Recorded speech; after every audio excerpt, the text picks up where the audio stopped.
Ladies and gentlemen, hello and welcome to FishUSA here in beautiful downtown Erie, Pennsylvania. My name is Steve Wascher and I'm going to be your fly tying host today as I show you how to tie a very effective steelhead fly. It's called the sucker spawn. This fly is not a new pattern, it's been around for quite some time. It's extremely effective. You can tie it in a plethora of different colors and various sizes. So today I'm going to give you how I tie my sucker spawn, and hopefully it'll help you tie better flies and catch a whole lot more fish. So this is basically a very simple material fly. You don't use a ton of materials. So what I'm going to do is I have some 6/0 fluorescent orange thread. There again, I have found out that fluorescent orange, red are probably my two favorite colors for tying this. This is, like I said, a 6/0.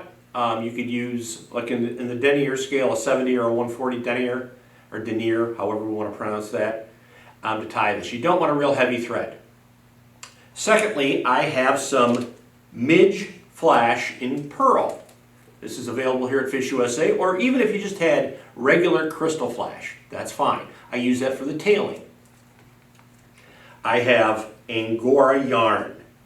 Now, I like Angora for sucker spawns, and it just seems to have that magic quality with a little bit of sheen. It comes on a card. We sell it here at FishUSA, and the one thing with Angora is it's either 2 or 3 strands spiraled together to make one strand, and I'm going to show you how to separate these in just a second.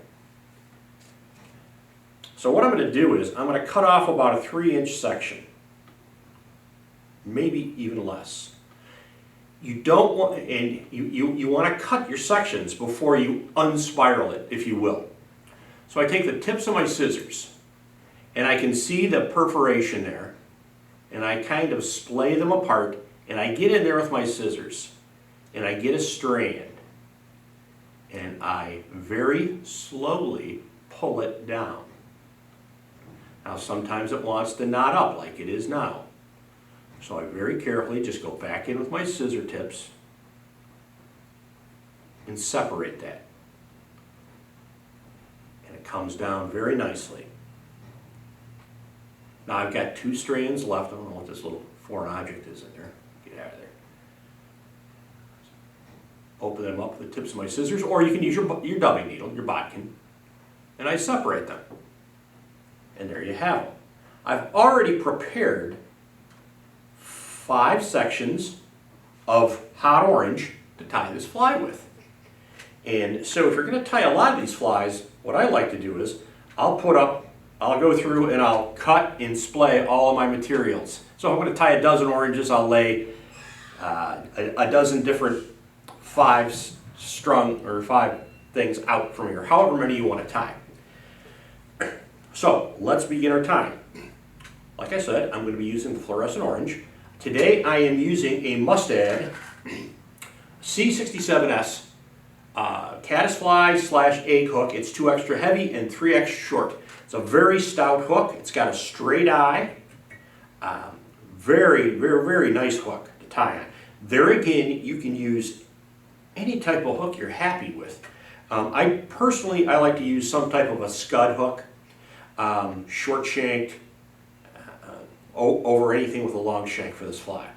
So the very first thing I'm going to do is I'm going to use a jam knot, start right behind the eye of my hook, and with consecutive thread wraps, and you do want a good thread base on this, I'm going to work to the back of the hook right above the point of the barb, which is there, not the point of the hook, the point of the barb. Cut off my tag end, and now what I'm going to do is I'm going to go in and I'm going to take 3 or 4 pieces of the Midge flash. Now, is this important? Yes and no. You don't have to have this material in here. The reason I like to use it, I'm going to cut off about 1 inch of that. The reason I like to utilize this is very simple. If you look at an egg cluster, it has a sheen to it, almost like a cellophane-ish sheen to it that reflects light, refracts light, whatever. And this just gives it a little more reflecting quality as it's bouncing down the stream bed. So what I do I'm going to moisten those. I'm going to put my material in at a 45-degree angle to my thread on my side of the hook. I'm going to come underneath it with 1, 2, 3 thread wraps right on top of the other. And then I'm going to fold the tag ends back. So I've got 3 pieces here, and now I'm going to fold that back. Make a couple wraps there. Now I'm going to trim off my excess, and I want the tail end to be the length of the shank of the hook. There we go, we trim it. All right, now comes the fun part. I'm going to take my 5 sections of Angora yarn, and I'm going to shore up the working end. And it's important that you don't let them get tangled. I'm going to cut off the tips so they're all even Steven. So now I'm going to take about 1/8 of an inch of the tips. I'm going to tie them in right at my tie off point for the crystal flash or the Midge flash. I'm going to make 3 or 4 consecutive wraps, and remember, tension is your friend. I'm going to tie down the excess, and I'm going to wrap my thread to the eye of the hook. Now, as I mentioned earlier, I like to keep this material splayed, just like your hands. You want all that material splayed. Now, does it really matter? Does a steelhead know? No, it doesn't, but it makes the tying process somewhat easier. So what I'm going to do is I'm going to advance my material forward. Oops, excuse me, I got to back up, folks. I'm going to bring my thread back right to where my tie-in point of the Angora yarn was, right there. Okay, that's quintessential. I'm going to take this material, I'm going to bring it forward, lay it over the top of the hook shank. Now what I'm going to do is I'm going to use my pincer grasp, thumb and forefinger. I'm going to pull a little section back, about 1/8 of an inch. Right there at the same tie-in point, I'm going to make 3 or 4 wraps, one on top of the other. And I want to keep this material on top of the hook shank. 3 or 4 wraps. Now you see what I have. That's maybe what? 1/8 of an inch, maybe a little longer. Okay? Loop. Granted, the size of your loops are going to be contingent with the size of the hook you're using. This is a size 10 hook. So what I'm going to do next is the same process. I'm going to pull my material back, bring my thread in front of, okay? Now, I lay my material back and I pull a little bit back. And I pinch that. Notice, my index finger is on the opposite side of the hook shank, and so this material does not roll around the hook shank. And my thumb is pinching it on my side. I come through 1, 2, 3, 4, 5 wraps. I lift up my material, I bring in my thread. I'm going to repeat the process. It's a redundant fly. I lay down the same amount of material, remembering having your index finger, your left index finger. You're going to make 1, 2, 3, 4 thread wraps. I can do one of two things. We're at the eye of the hook. I can take and trim these off about 1/8 of an inch long and then just fold them back.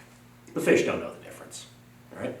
But just for the sake of neatness, I'm going to take and I'm going to lay my scissors right on top of the eye of the hook, just the points. I'm going to trim off my excess. I'm going to fashion a nice, neat little head. You don't need to overkill it. I'm going to utilize my whip finish tool, or a half hitch tool, whatever you prefer, or your fingers. And I'm going to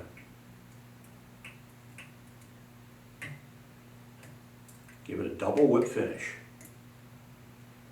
Because a steelhead's teeth are like sandpaper, you want to double whip it and cement it, because it can tear these things up pretty quick. I'm going to trim off my thread. I'm going to hit it with a dollop of head cement.